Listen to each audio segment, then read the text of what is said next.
এখন তো ভারত ধাক্কা খাইছে।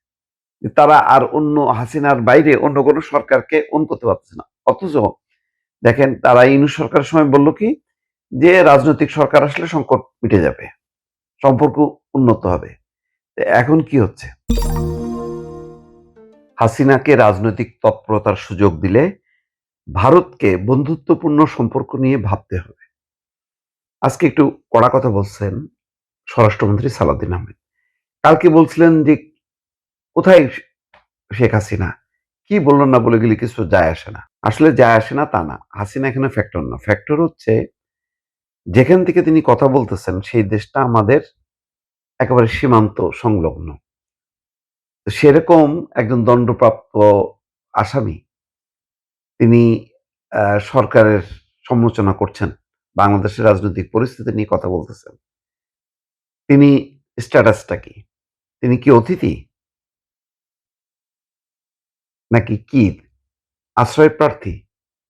আশ্রয় প্রার্থী যদি হয় তাহলে তিনি কথা বলতে পারেন না। আর অতিথি যদি হন বলতে পারেন। কিন্তু তার স্ট্যাটাস সম্পর্কে ভারত এখনো কিছু বলেনি।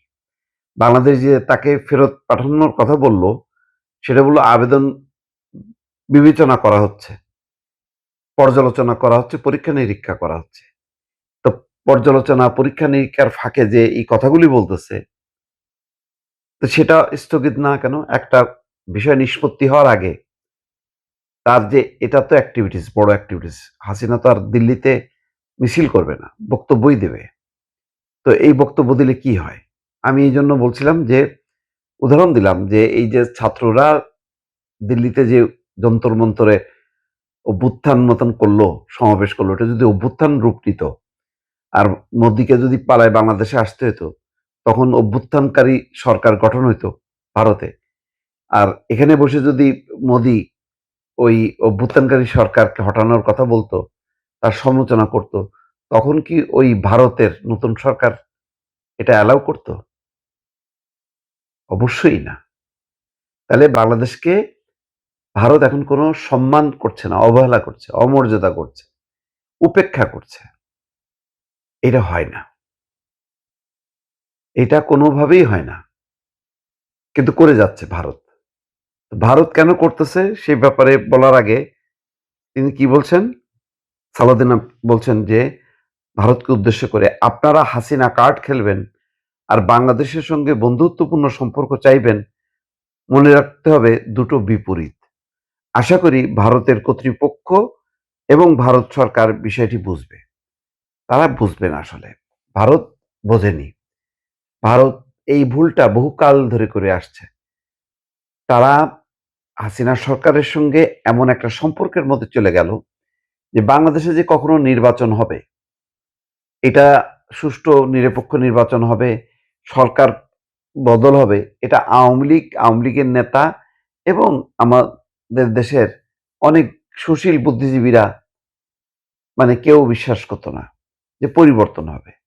তো ভারতও তাই মনে করত যে এটাই থেকে যাবে। তো এইটাই থেকে যাবে মনে করে তারা এমন এক সম্পর্কের মধ্যে জড়ালো যে যখন নাকি সত্যি, সত্যি পরিবর্তন হইলো এখন তারা দিশেহারা। তারা এটার সাথে খাপ খাইতে পারতেছে না। তখনও যেমন ভুল নীতি ছিল যে তখনও যদি তারা জনগণের সাথে সম্পর্ক রাখতো, সরকার বিরোধী সব পক্ষের সঙ্গে যোগাযোগ রাখতো তারা, তাহলে এই একচেটিয়া এরকম ধাক্কা খাইতো না ভারত। এখন তো ভারত ধাক্কা খাইছে। তারা আর অন্য হাসিনার বাইরে অন্য কোনো সরকারকে করতে পারতেছে না। অথচ দেখেন তারা ইউনূস সরকারের সময় বলল কি যে রাজনৈতিক সরকার আসলে সংকট মিটে যাবে, সম্পর্ক উন্নত হবে। এখন কি হচ্ছে?